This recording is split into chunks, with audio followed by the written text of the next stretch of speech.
I was dealing with depression, anxiety attacks, sleeplessness, um, fear. My whole life was turned upside down. Did you push record?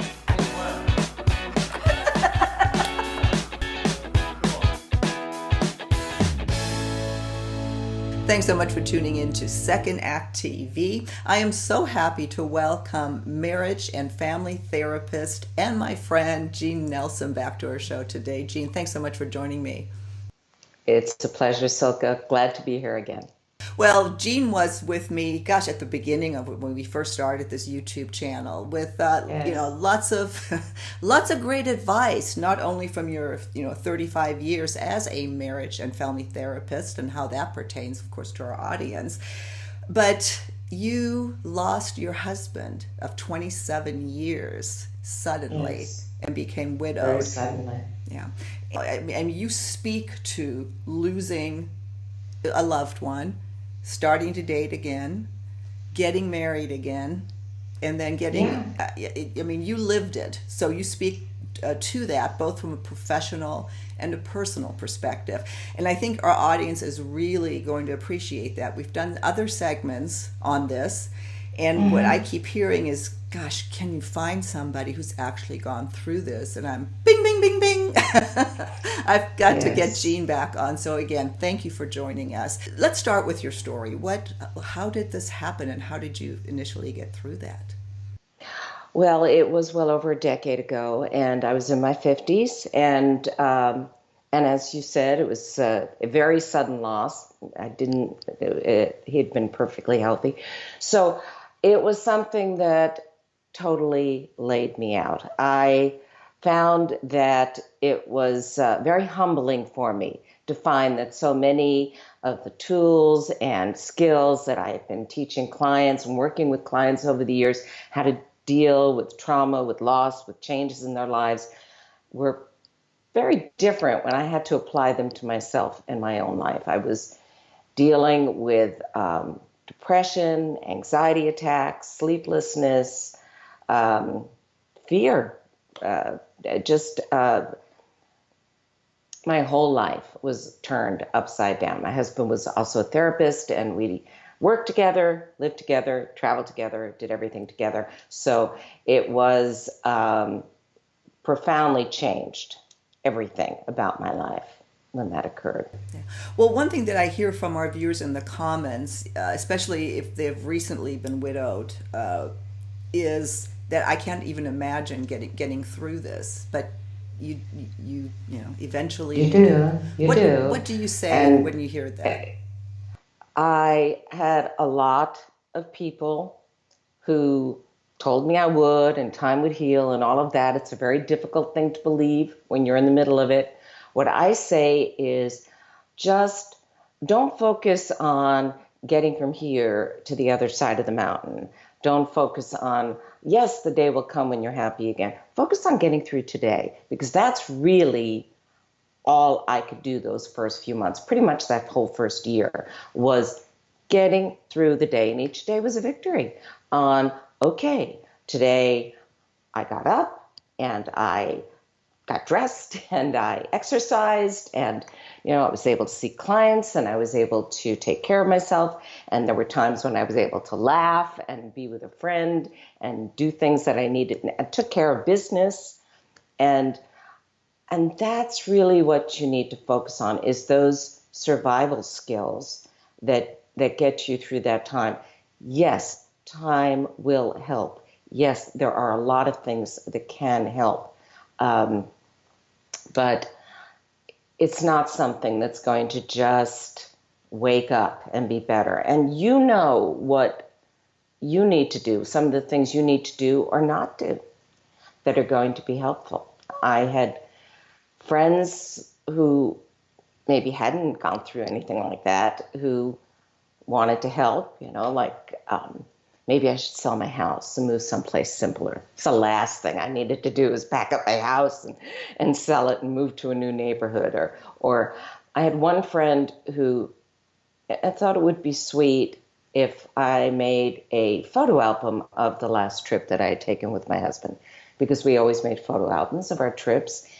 He had died just days after we got back from that trip. And I found myself arguing with her, like, oh my God, I can't imagine anything more depressing than going through those photos right now, knowing what I know. You bring up a really good point. For those people listening who haven't gone through this, or perhaps have a friend who's going through this, Mm-hmm. what don't you do, or what do you do?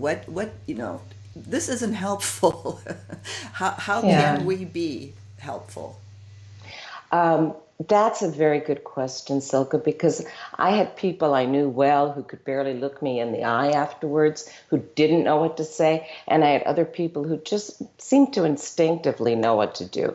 And I think the most important thing is to be there for your friend, your loved one, to be willing to reach out for a hug and to listen, and to listen hard to what that person's going through. Let them vent, let them talk about it. If you have ideas for something you think could be helpful, you might throw them out, but if you get pushback and resistance, then back off. They may be very good ideas, but maybe this person is not ready for it. And you have to honor that. Let them walk their own path. So I think knowing that you can just be there and let them talk and find ways to normalize their life. Come out with me. Let's get a coffee. Let's take a walk. Let's go to a movie. Let's just be there together. Yeah, I know that thank the good Lord, have not had to go through the loss of a spouse or loved one. Of course, I lost my parents, and no, those were much different circumstances. It was a blessing. However, what I found interesting was, the way people would offer condolences, or go into these long diatribe, the God knows this, God, and it's like, shut up. Yeah, I know. It's not helpful to have somebody give you a lecture at a time like that, or a lot of people want to do their own loss story, and Yes. some of them felt like they were really minimizing my story. Friend said, I'm going through the same thing. My husband's brother is really ill. I thought, really? Really? Is the idea of losing your brother-in-law the same to you as losing your mate? Because I sure don't think so. And, and that might sound pretty insensitive of me not to care about what's going on with their brother-in-law, but I didn't need to hear about somebody losing their dear friend or their parent or their pet or their sibling even. I mean, everybody's tale is different. Please don't compare. Even a mate. I had clients who would come to me and say, oh, they're going through a loss several times of a mate. And I think, okay, I get this. I understand. I didn't, because their story was different than mine. Maybe a different relationship, a different time of life, a different way of feeling. In some ways you can relate, but don't overestimate that, and don't immediately jump into your own story, which is taking the focus away from the bereaved person who just needs to be able to talk about their loss. Yeah, that's great advice. Great advice. Jeanne, we're starting to come to the end of this segment, and we're going to do two more segments with you. As I said on the top of the show, you found love again. You put yourself out there again. How did you know you were ready? And then you married the person that you found again. Yes. Wonderful, Joel. Yeah. So you have a terrific story that I know people want to hear. Is there anything else on this segment that you'd like to leave us with, a bit of advice going through this? Well, I'd say there's a lot of things you can do for yourself. Don't underestimate the power of exercise, healthy living, getting medical help if you need it. Sleeping is really important. One thing to be aware of, and as we start talking about finding love again, is this is a period of some profound loneliness, and that has an effect of making you very vulnerable. So The tendency oftentimes as you're thinking about going out there is to maybe go too hard, too fast, or, be so afraid of lowering those defenses. It's going to be a challenge to see past your own needs at that moment and really make some good judgments. So that's an important thing to keep in mind. Yeah. Well, we'll dig into that much deeper on our next segment. Jeanne, thank you, and we'll see you next time on Second Act TV. Okay. Thank you, Silke.